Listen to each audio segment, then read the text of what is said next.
ఏంటి మీ చేతిలో ఉన్న బైబిల్ గ్రంథం ఎందుకొరకో తెలుసా?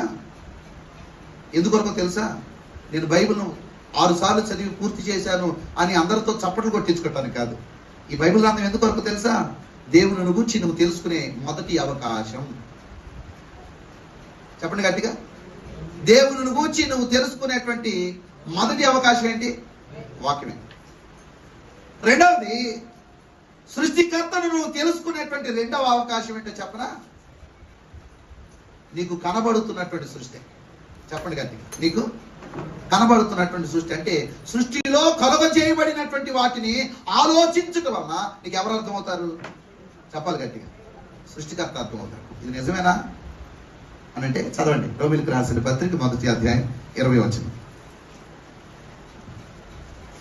రోమిలికి రాసిన పత్రిక సరిగ్గా చదవమాట.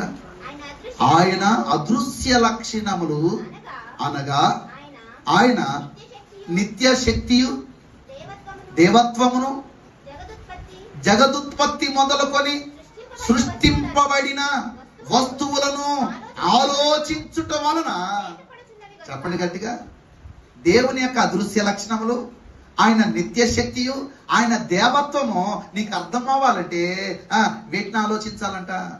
సృష్టిని ఆలోచించాలంటగా. సృష్టింపబడి